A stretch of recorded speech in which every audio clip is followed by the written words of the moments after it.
श्री स्वामी समर्थ. मी समीर जोशी. ज्योतिष आणि रहस्यमध्ये आपणा सर्वांचं पुन्हा एकदा स्वागत आहे. नवीन वर्षाच्या आपणा सर्वांना माझ्याकडून खूप खूप शुभेच्छा. आजच्या व्हिडिओत आपण 2026 हे वर्ष मेष राशीच्या जातकांसाठी कसं असणार आहे यावर चर्चा करणार आहोत. म्हणजेच ओव्हरऑल एकंदर एनर्जीज कशा असतील हे आपण बघणार आहोत. आणि व्हिडिओच्या शेवटी मी तुम्हाला या वर्षातले काही इम्पॉर्टंट पिरियड्स, काही लकी डेट्स आणि यावर्षी करायचे अत्यंत महत्त्वपूर्ण उपाय सांगणार आहे. नंतर मंथली प्रेडिक्शन्सचे व्हिडिओ जेव्हा आपण बनवू तेव्हा प्रत्येक महिन्याचं डिटेलमध्ये विश्लेषण आपण करणारच आहोत. तर सुरुवात करूयात आजच्या विश्लेषणाला. हे नवीन वर्ष म्हणजे तुमच्यासाठी एक अत्यंत जबरदस्त ग्राउंडेड, स्टेबल आणि मॅच्युअर व्हायब्रेशन दिसतंय. इम्पल्सिव्ह डिसिजन थांबतील आणि एक शांत, बॅलन्स्ड एनर्जी दिसेल. This year is your strongest version असं म्हणायला हरकत नाही. फायनान्शियल वाईज म्हणायचं झालं तर फायनान्शियल सपोर्ट इथे मिळताना दिसतोय कोणत्या तरी बाहेरच्या व्यक्तीकडून. म्हणजेच बाहेरून आलेली मदत, अनपेक्षितपणे आलेला पैसा, एखादी थकलेली रक्कम, बऱ्याच दिवसापासून पेंडिंग एखादी अमाऊंट असेल तर ती तुम्हाला परत मिळेल. एकूणच फायनान्शियल स्टॅबिलिटी यावर्षी वाढणार आहे. घरातलं एकंदर वातावरण म्हणजे अत्यंत कम्फर्ट झोन असणार आहे तुमच्यासाठी. सुंदर, अतिशय ब्युटिफुल एनर्जी इथे दिसतेय. घरातील वातावरण शांत असेल, टेन्शन कमी असतील. फक्त आपल्या भावंडांबरोबर काहीतरी मिसअंडरस्टँडिंग होण्याची शक्यता आहे, तर त्यांच्याबरोबर संवाद साधताना थोडीशी काळजी घ्या. घरातले काही प्रॉपर्टी मॅटर्स अडकलेले असतील, बरेच वर्ष रखडलेले असतील, तर त्यात काहीतरी मुवमेंट होण्याचे चान्सेस इथे दिसत आहेत. काहीतरी हालचाल नक्कीच होईल. हेल्थ इश्यूज काही छोटे छोटे इथे दिसत आहेत, परंतु ते काही फारशी त्याच्याबद्दल काळजी करायची गरज नाहीये. रिकव्हरी सुद्धा अतिशय फास्ट होणार आहे. लव्ह अँड रिलेशनशिप्सच्या एनर्जीमध्ये एक अत्यंत मॅच्युअर्ड एनर्जी दिसते. तुमच्यामध्ये या रिलेशनसाठी एक प्रकारचा सिरियसनेस वाढणार आहे. मॅरिड लाईफमध्ये पण अत्यंत स्लो अँड स्टेडी पेस असणार आहे असं एकंदर दिसतंय. म्हणजे ड्रामा कमी आणि शांतता जास्त असते. जुन्या काही कार्मिक सायकलमधून हिडन ब्लेसिंग्स ऍक्टिव्हेट होताना दिसत आहेत. म्हणजे तुम्हाला अचानक सपोर्ट मिळेल आणि तुम्हाला कळणारही नाही की ही मदत आली कुठून आणि कशी आली. This is because the universe is protecting you silently. Destiny तुमच्या बाजूने काम करतेय. तुमचे long travels, higher studies, spiritual path बघायचं झालं तर सहज सगळं ओपन होणार आहे विदाऊट एनी हर्डल्स.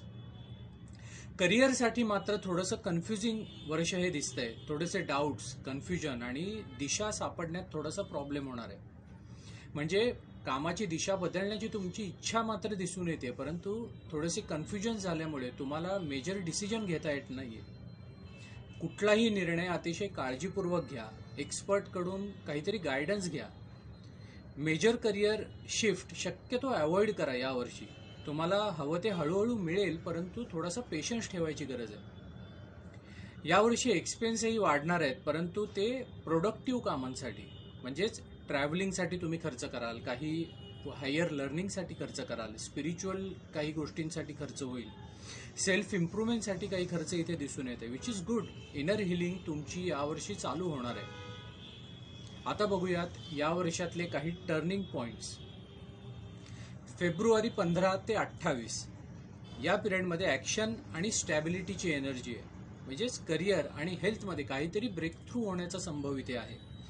कुठल्या तरी तुमच्या अडकलेल्या कामाला अचानक गती मिळेल, एखादी डिरेक्शन मिळेल. आणि हेल्थ वाईज जर तुम्हाला काही जुने आजार सतावत असतील, काही जुने त्रास होतील, तर ते अचानकपणे दूर होतील. पुढचा पिरियड आहे एप्रिल 18 ते एप्रिल 25. या काळामध्ये एक फ्रीइंग, रिलीज एनर्जी दिसतीये.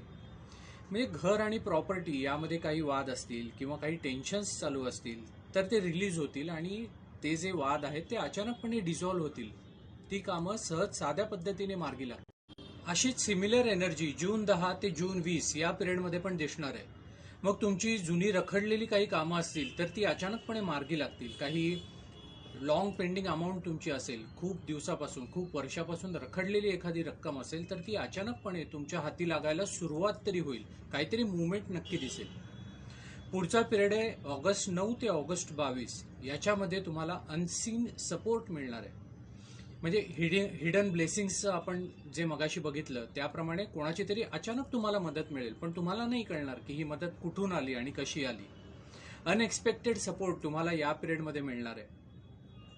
पुढचा पिरियड आहे ऑक्टोबर 5 ते ऑक्टोबर 15.